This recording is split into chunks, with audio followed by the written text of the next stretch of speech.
Now we'll see all the process of cloning in details. Okay.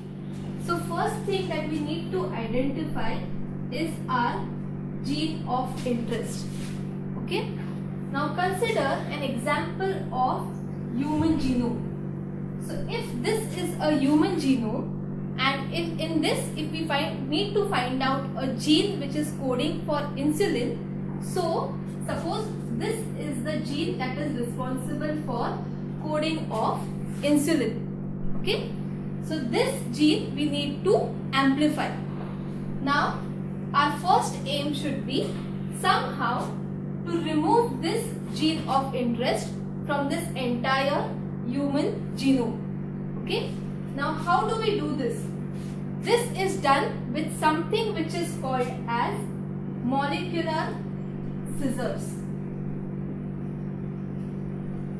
Molecular scissors are nothing but a type of restriction endonucleases. So they are basically restriction enzymes.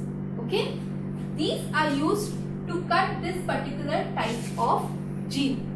Okay, now you have your gene of interest. Now the next step is to put this gene of interest into a host. Okay, you cannot directly put your gene of interest into the host because the host defense mechanism will try to destabilize this particular gene. So that is done with the help of something which is called as a vector. So second thing that you need for rDNA technology is your vector. Vector acts as a vehicle to take your gene of interest into the host bacteria. Okay. Now what happens is you take a vector and you attach your gene of interest to this particular vector. We will see the properties of vector details in the future course, but for now we take the vector and we attach our gene of interest. Now how this attachment is done? It is done with the help of an enzyme called as ligase.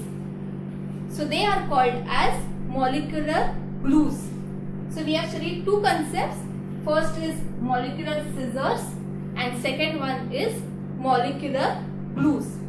Okay. So now our vector along with our DNA is ready for insertion into the bacteria.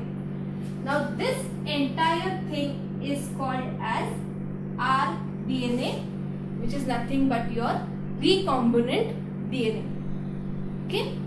Now next thing is we are going to put this inside a bacteria. Usually bacteria is used, but in common term you can call it as a host. Okay.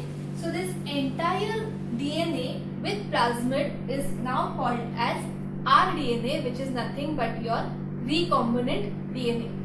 Now the next step is to put this recombinant DNA inside the host, which is usually your bacteria. Okay. Now all the bacteria are not going to take this recombinant DNA. Okay. Some are going to reject this. So the next step is your screening. You need to screen by using certain methods to find out which host has taken the recombinant DNA and which has not taken the recombinant DNA. You will select only that bacteria which has taken the recombinant DNA, and again you are going to put it into the culture, so that now that bacteria is going to replicate and make copies of your recombinant DNA. So this I have summarized in the PPT. So first step is selection of DNA of interest. Second step is vector to carry your inserted piece of target DNA. Third is your enzyme, that is your restriction enzymes, a restriction endonucleases enzyme, which would make internal cuts on specific DNA. Next is your ligase enzyme, which would join the DNA together. Fifth one is your host, in which you are going to put your rDNA.